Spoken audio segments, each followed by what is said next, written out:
दोस्तों, मैं रण सिंह पवार, आप देख पा रहे हैं पीएम अप्पन न्यूज़। एक बहुत बड़े विषय पे आज परिचर्चा करेंगे। विषय है एचपीएससी का, उसको लेकर के तमाम अखबारों ने, मीडिया में बहुत हल्ला बच रहा है।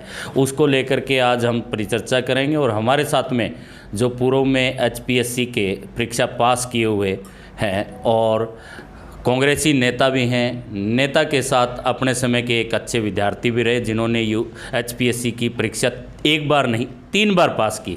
तो उनसे आज परिचर्चा करेंगे कि उनका क्या कहना है।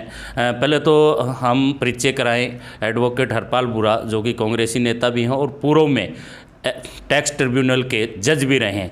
तो पहले तो आपका स्वागत है बुरा साहब। धन्यवाद, आपका भी स्वागत है। आपके चैनल पे कई बार आपने मेरे इंटरव्यू लिए हैं, लोगों ने काफ़ी देखते हो, अब अच्छे विषयों को लेकर के आते हो। तो आज हमने आपके लिए एक विषय इसलिए चुना और आपको बातचीत भी इसलिए करें कि आपने 3 बार परीक्षा अपने समय में पास की।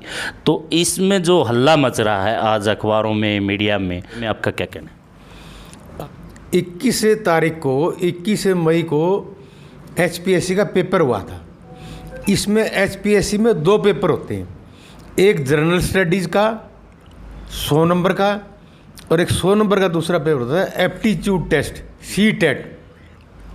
तो उसमें सी टेट में क्या है, वो उसमें मैथमेटिक्स के सवाल आते हैं, रीजनिंग के आते हैं, एप्टीट्यूड टेस्ट होता है, ज्योग्राफी आती है, हिस्ट्री आती है, मतलब कई बड़े वो एप्टीट्यूड टेस्ट जिसको कहते हैं आप, वो मतलब पूरी एक स्क्रीनिंग है विद्यार्थी की। तो उसके लिए एक कंडीशन है, एचएस की प्रारंभिक परीक्षा 2 होती हैं। एक प्रारंभिक परीक्षा वही है, फिर उसके बाद जो लड़के 7 गुना का 8 गुना जितने लेते हैं उसके बाद फिर 3 टाइम्स होते हैं और इंटरव्यू फिर 1 टाइम रह जाते हैं। तो उसके लिए जो सी टेट का पेपर है, दूसरा एप्टीट्यूड टेस्ट है, उसमें 100 में से 33 नंबर जो विद्यार्थी लेगा तब उसका पहला पेपर चेक किया जाएगा, अदरवाइज उसका पेपर चेक नहीं किया जाएगा। इसलिए ये पेपर महत्वपूर्ण है कि इसमें पास हो। मान लिया आपके जनरल स्टडीज़ में आपके 80, 85, 90 नंबर आ गए और आप एप्टीट्यूड टेस्ट सेकंड पेपर नहीं पास कर पाए, 33 अंक लेकर पास नहीं कर पाए, तो आपका पेपर चेक नहीं होगा। तो इसलिए ये महत्वपूर्ण है कि पेपर 33 अंक इसमें लेंगे तभी आगे की प्रक्रिया शुरू होगी। इसमें जो आरोप लगाए गए हैं और जो विद्यार्थियों ने एचपीएससी को और चीफ मिनिस्टर को और चीफ सेक्रेटरी को जो रिप्रेजेंटेशन दी है, उसमें यह है कि 2022 में एक प्रीलिमिनरी एग्ज़ाम हुआ था एचएस का, उसमें से अब 2023 में भी 32 क्वेश्चन हूबहू सेम लैंग्वेज के क्वेश्चन पूछे गए हैं और 4 क्वेश्चन ऐसे हैं जिनमें थोड़ी लैंग्वेज की हेराफेरी, क्वेश्चन वही हैं, यानी 36 के करीब क्वेश्चन जो पुराने क्वेश्चन पूछे गए हैं। मैं ये मानता हूँ, मैंने एचएस की परीक्षा 3 बार पास की है और तीनों बार मैंने पास की है, तीनों में कम्पिटिटिव 79 में मैंने आईएएस की प्रीलिमिनरी एग्ज़ाम भी मैंने पास किया, मेन मेरे से नहीं हुआ।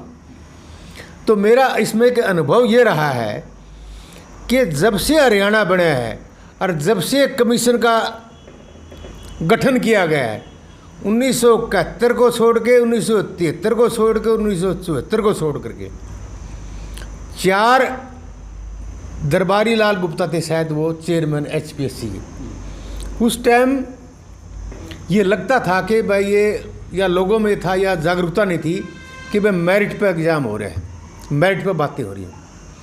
उसके बाद 75 में तो एक चीफ मिनिस्टर थे, उनकी 2 लड़कियां सेलेक्ट हो गई, एक पहले नंबर पे, एक चौथे नंबर पे। अच्छा।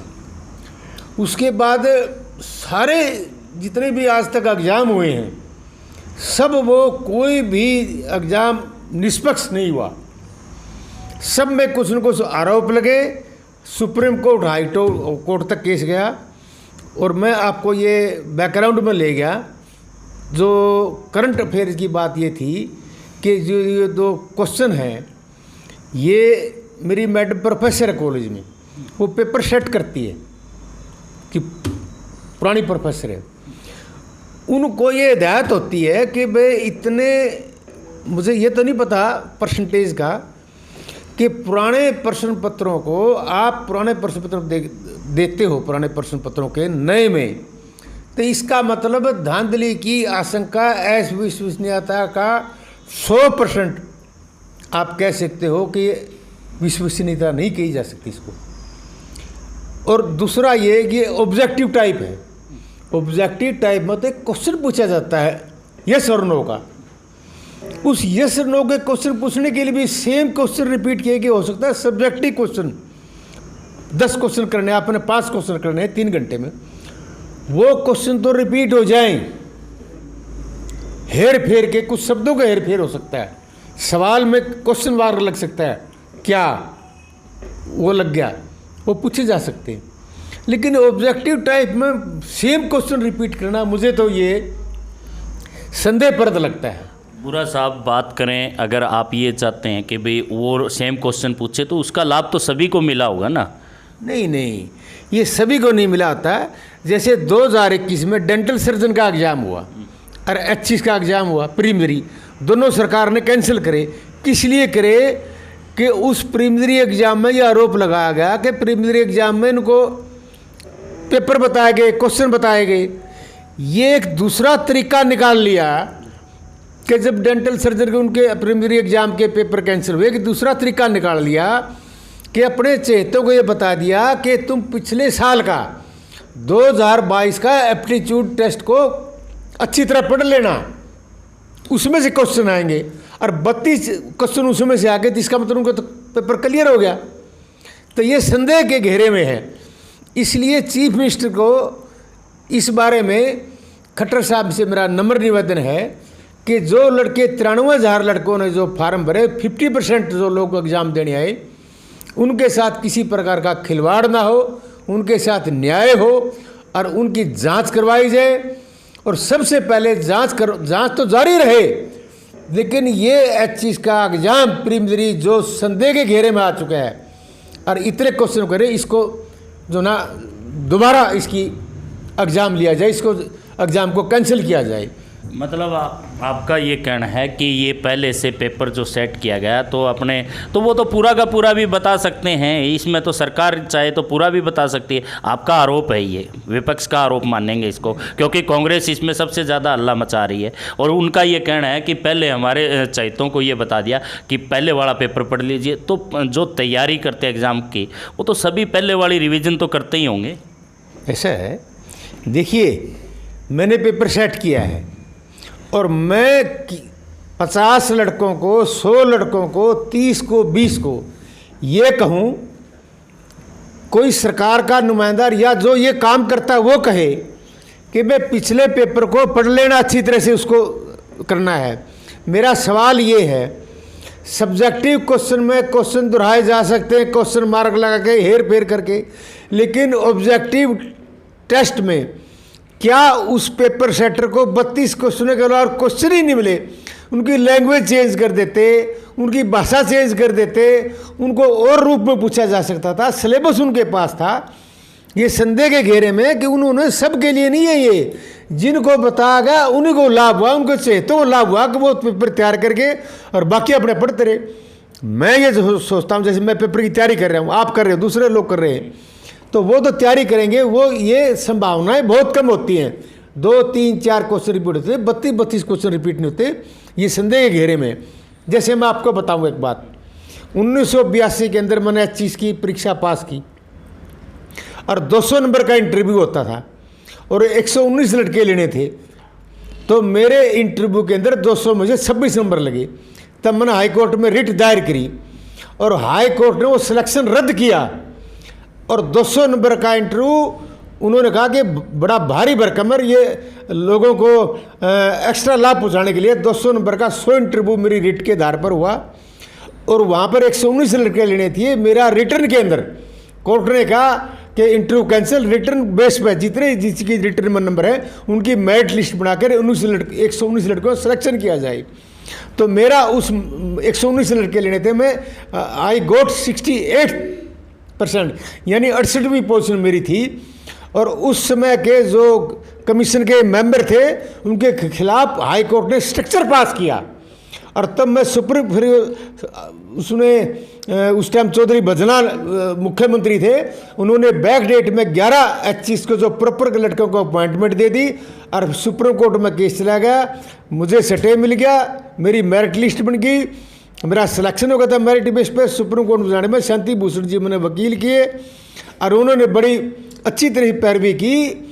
वो उन्होंने सरकार का ये जो उन्होंने अपना पक्ष लिया और अपने जो दलील दी कि 11 लड़के एचएस में 11 महीने से या 12 महीने से, पता नहीं, मेरे अब अच्छी तरह याद नहीं, वो काम करें, उनको ट्रेनिंग दी, जो खर्चा ले उसका। आगे से हम जो कोर्ट की हाई कोर्ट की गाइडेंस है उसके अनुसार 100 नंबर का इंटरव्यू करेंगे और इसको निभाएंगे।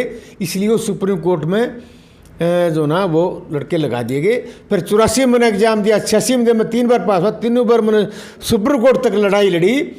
ये तो हर बार 2002 में जो सिलेक्शन हुआ उसमें कॉपियों में 6 नंबर लग गए, उसके 16 कर दिए। कटिंग्स थी, कटिंग्स दोबारा चेक की गई, हाई कोर्ट में रिकॉर्ड है, आज भी वो केस पेंडिंग है। 20-22 साल से वो लड़के नौकरी कर रहे हैं, लेकिन कानून में कुछ पेचीदगी कुछ खामियां भी होती हैं और वो केस कंटिन्यू चलता आ रहा है। और वो दोबारा कॉपी चेक कराई गई तो उनमें एग्जामिनर के अगर कोई कटिंग होती है तो एग्जामिनर उसमें दस्तखत करता है। एग्जामिनर की बजाय किसी और ने कटिंग करके उसमें नंबर बढ़ाए गए हैं, प्योर धांधली की गई है। और सारे सरकारी जो उस टाइम के जो सरकार थी उस टाइम के चहेते लगाए गए। तो बहुत से मैंने ऐसे सिलेक्शन देखे हैं। इस मामले को आपके हिसाब से पहले भी आप इस मामले में एचपीएससी का एग्ज़ाम दिया और फिर कोर्ट के चक्कर भी लगाए, मामला भी चला, तो अब भी लगता है कि इसके बारे में कोई संभावना बनती है कि भी लोग बाग जो है, जो अभ्यर्थी हैं, छात्र हैं, वो कोर्ट का दरवाज़ा खटखटाएंगे? ये देखिए, एक तो मैं आपको पहले मैं एक बातों में भूल गया कि आप ये कह रहे थे कि वे कांग्रेस इस पे हो हल्ला मचा रही है, कांग्रेस आरोप लगा रही है। विद्यार्थियों ने जो एग्ज़ाम जिन्होंने दिया है उन्होंने मुख्यमंत्री महोदय को भी, चीफ सेक्रेटरी साहब को भी और एचपीएससी को भी रिटर्न में दिया है कि इस तरह ये क्वेश्चन रिपीट हुए, इनकी जांच की जाए और की जाए। तो मेरा कहने का मतलब ये है कि मैं तो एक युवा, क्योंकि मैं खुद भुक्तभोगी रहा हूँ और मैं परीक्षा पास करने के बाद भी, उत्तीर्ण होने के बाद भी, मेरिट आने के बाद भी मैं सफल नहीं हुआ, तो इसलिए मुझे इसकी टीस है। मैं राजनीति नहीं कर रहा, राजनीति से ऊपर उठ के मैं उन बच्चों के भविष्य के बारे में लेकर बड़ा चिंतित हूँ कि जिन्होंने इतनी मेहनत करके एग्ज़ाम दिया और अपने चेतों को लाभ पहुँचाने के लिए क्वेश्चन को रिपीट करके उनको पहले बता दिया गया कि आप उन पेपर को पढ़ लेना और वो पेपर में पास हो जाएंगे। इसलिए इसकी जांच होनी चाहिए और ये पेपर रद्द करना चाहिए, दोबारा परीक्षा लेनी चाहिए और जांच में सिटिंग जज हाईकोर्ट जैसे जांच करवानी चाहिए, ताकि भविष्य में इस प्रकार के ये आशंकाएँ ख़त्म हो जाएं। एक तरफ तो सरकार कह रही यूपीएससी के लेवल पर हम कर रहे हैं, और ये अभी एचपीएससी पे कितने गंभीर आरोप लग चुके हैं। पहले एक ये डेंटल सर्जन का, एचसीएस का, जुडिशरी का, सारे एग्जामों पर इनके ऊपर प्रश्न चिन्ह लगे हैं और ये कहते हैं जीरो टॉलरेंस, ये कर रहे हैं, जोर करें।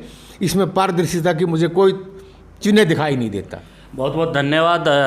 एडवोकेट हरपाल बुरा जी हमारे साथ में जुड़े हुए थे, तमाम विषय पे एचपीएससी एग्ज़ाम को लेकर के, और अपने अनुभव भी इन्होंने साझा किए कि किस तरह से इन्होंने जो एग्ज़ाम दिए, पास हुए, लेकिन कोर्ट के चक्कर लगा करके उसमें सफल नहीं हो पाए। तो और भी बहुत सारे अभ्यर्थी इस वीडियो को देख रहे हैं, तो उनका क्या कहना है इस तमाम बातों को लेकर के। जो विषय अभी उठ कर के आया, एग्ज़ाम हुआ जिसमें रिपीट बताए जा रहे हैं, बहुत सारे क्वेश्चन हुए एचपीएससी के अंदर। तो इन्हीं तस्वीरों के साथ बने रहिए पीएम अपोन्यूज़ से। मैं रण सिंह पवार।